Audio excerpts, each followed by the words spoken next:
My name's Sarah. My name is Jordan. And welcome back to our video. Today's theme is wine tastings for college students by college students. So we're going to be putting on a wine tasting for our housemates, and we're going to be exploring the idea of looking at price of wines, so looking at expensive versus cheap wines, and kind of seeing if our housemates can tell the difference. So we're going to be doing a blind tasting. We sort of just stumbled upon this topic because we felt like it was really interesting, the different stigmas that are put on different prices of wine and how people choose to look at the wine wall in different grocery stores and markets, and how that really defines what wine means to them. And so we're hoping to sort of analyze that stigma and see what it means for college students to be looking at different prices of wines and how they choose wine and how they taste it. Yeah, so we're going to head to Fred Meyer, pick some out. I think we're going to do 2 white wines, 2 reds, and 2 rosés to compare the price points. So yeah, let's get to it. We're at Fred Meyer's. Yay! All right, so here are the wines that we chose. We made it back from Fred Meyer. We picked some wines that were $5 and then some that were $12 to $15. We wanted to make sure that this was still wine that our college friends would be able to buy for themselves after they've decided they liked it or didn't like it. So that's what we went with. And let's get into the wine tasting now. This is our wine tasting for college students by college students.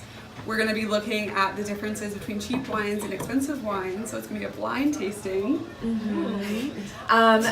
In front of you, you all have a piece of paper, and what we're going to ask that you do is after you've tried a wine, go ahead and write down how much you think it costs. And then once you've done that, we'll go ahead, after we've tried both of our white wines, we'll talk a little bit more about what the different prices were, and we'll have a chance to reflect and whatnot.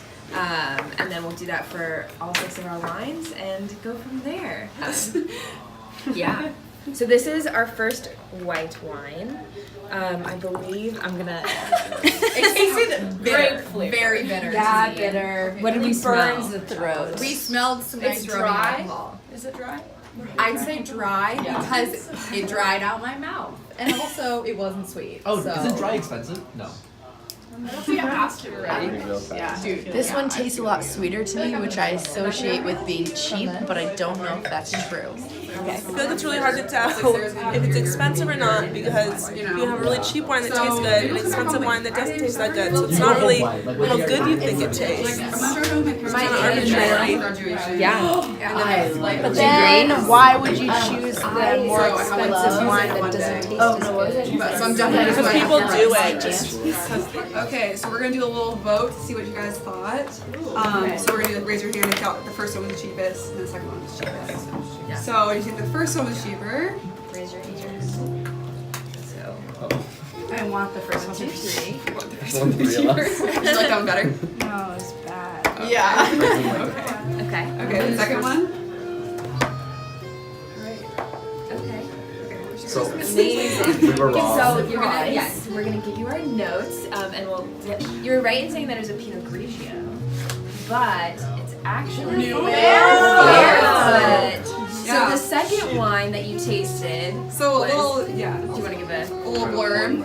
Okay, so Barefoot really strives to have fun, inclusive wines that everyone can drink, regardless of their opinion about wine. And they really value just celebrating life through their wines.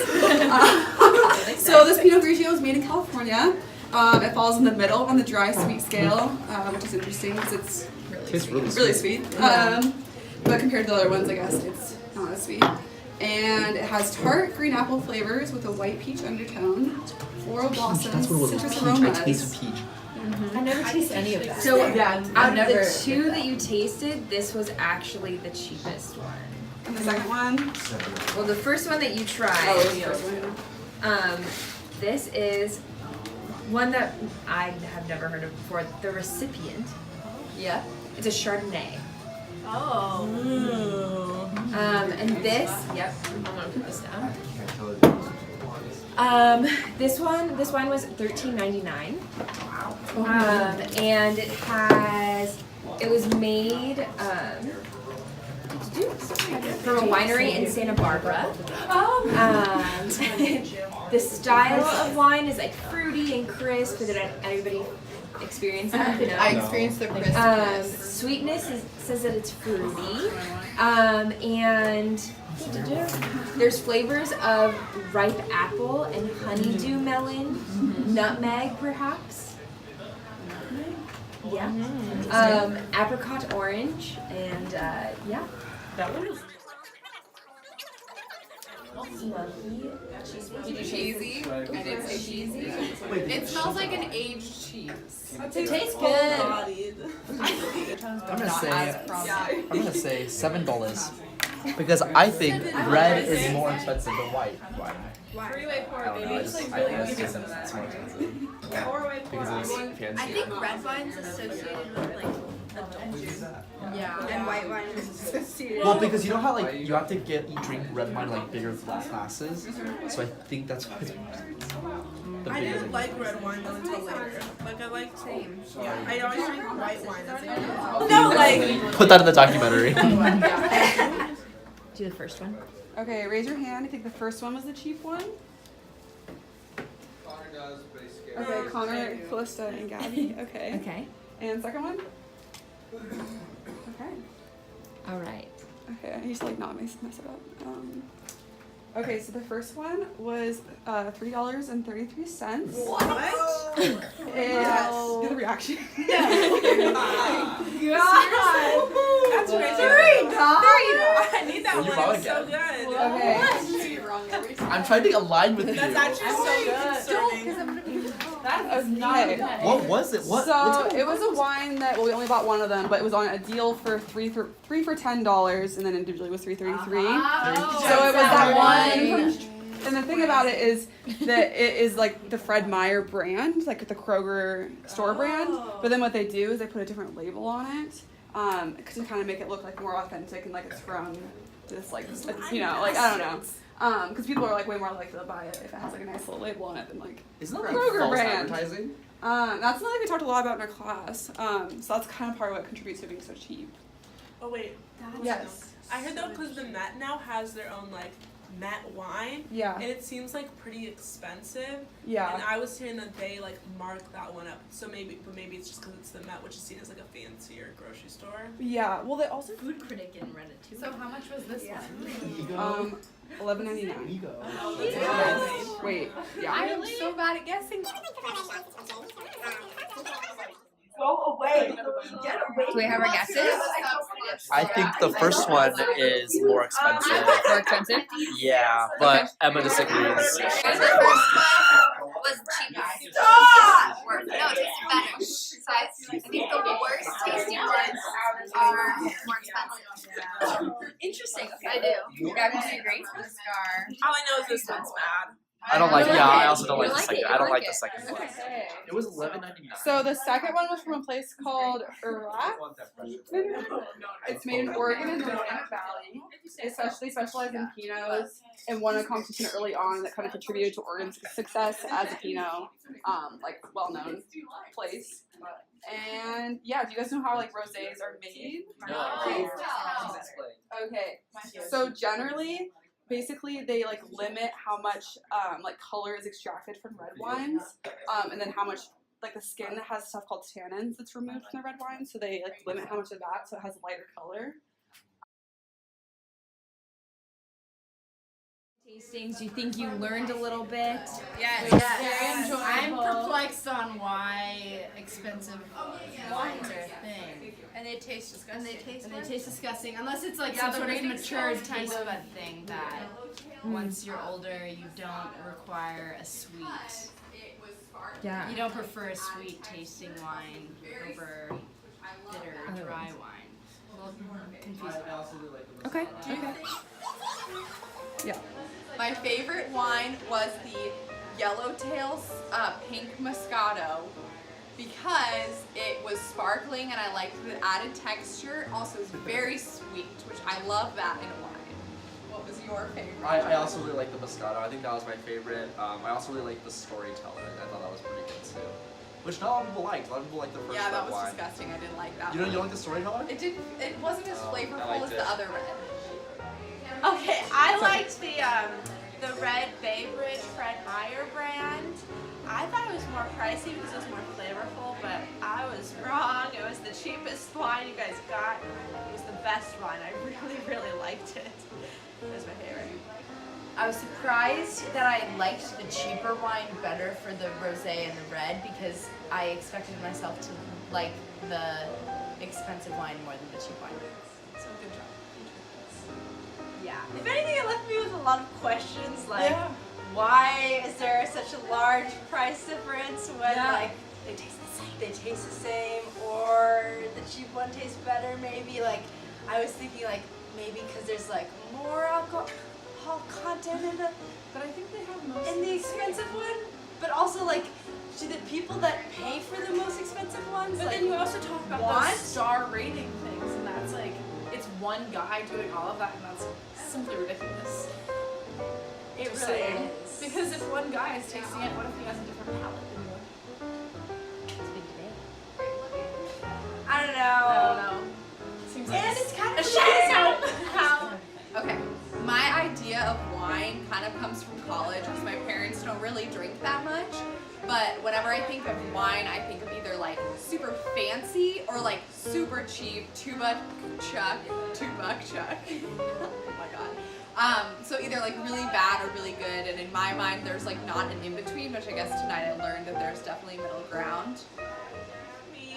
Is a way to gather people together to have a communal experience and share some fun flavors and drinks and tasty. Or you can do it alone when you're sad, I don't know. But Yeah, to me it's a very social drink, like often paired with certain foods.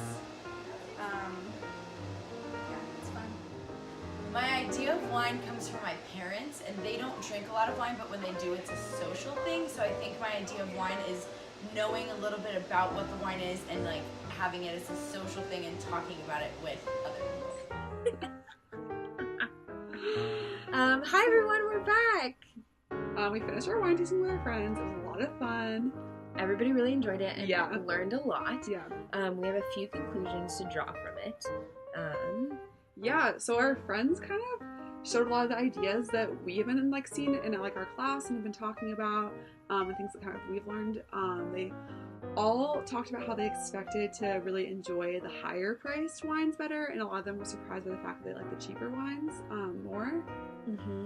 There was a lot of interesting, during the actual wine tasting, a lot of interesting conversation about what it was that each person liked about the wine. And even some people expressed how they thought that their wine palate was lower, and the fact that they liked the sweet wines better than the dry wines, which was really fascinating in terms of finding out what more people liked and didn't like, and the stigma that they had against it. Yeah, definitely. It was also cool just to see how people's interests or like preferences varied. Just something we talked a lot about in class is how everyone's perceptions and like opinions on wine are so different. So it was cool to see how our friends, like, which one they liked and which one they didn't. Like, that varied so much. And when talking about the ratings of different wines, and how that attributed to some of the price ranges that we were seeing, and showing them after they had tasted all the wines, everybody was very perplexed by the fact that there was one sort of way that different wines could gain their ratings, which then affected their pricing. And I think that what we were able to show to a lot of our friends was that there is this difference in what is actually displayed as what is good wine versus not good wine, and that it is very subjective when it comes to picking wines and looking at the wine market, and staring at that wall at Safeway to figure out which wines you want to choose and try. Definitely. Yeah, I think one of the biggest things I've learned in this class is just all the different things that go into like determining the price of a wine and kind of what makes it what it is. So I think this little tasting has definitely kind of showed me like all the different factors that go into that. Yeah, and putting what we've learned into practice and getting the chance to show everyone in in our immediate lives what it means to be tasting wine and having an open mind and doing a blind tasting and realizing that maybe what you like isn't the most expensive, which is both good for our wallets and then also good for knowing what it means for trying new wines, and that it doesn't have to break the budget. I think that's one of the really cool things that I've learned in the class too is that what you're tasting isn't just about the price tag. There's a lot of story that goes into wine that really builds the character of it.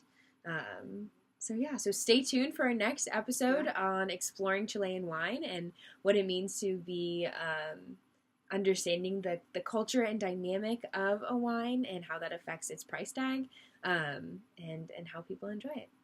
Yeah, we're really excited to have learned so much in this class and kind of have the foundation to explore different things and continue these episodes of trying out different things in the wine world. The wine world. The world of wine. Thanks for joining us for this wine tasting for college students by college students, and we hope you enjoyed.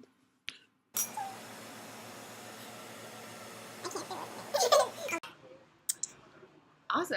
So what's our idea of wine? This is something that we asked all of the people who participated in our video, and so we sort of wanted to conclude with our idea of wine. Yeah. I think to start off, sort of what this class showed was how complex wine is and how it's sold and how it's produced, and I think all of those aspects have sort of made me more confused, but in a more knowledgeable way, because I know that there's so much to look at, and I know what to look at, but still get really confused when I go to that wine wall and I'm like, which one do I buy? Do I spend more? Do I spend less? And so yeah. Yeah, definitely. I think the coolest thing about this class has been just all the different topics that come together, like political, economic, social, cultural, all those things relate to studying wine, which I found really interesting in this class. But at the same time, that has left me very confused, as a lot of different IPE classes have, just because there's so many different aspects, and everything is not black and white. I think sometimes I kind of want an answer, and I think last night when we were talking to our friends, they asked a lot of questions that I found very challenging to answer, just because of what we've learned. We've talked about all these things, but there isn't always a concrete answer. So I think that's kind of one of my biggest takeaways from this class. It is now shaping my idea of wine. Yeah, my idea of wine has been changed. Me too. Yeah, thanks for watching. Thank you.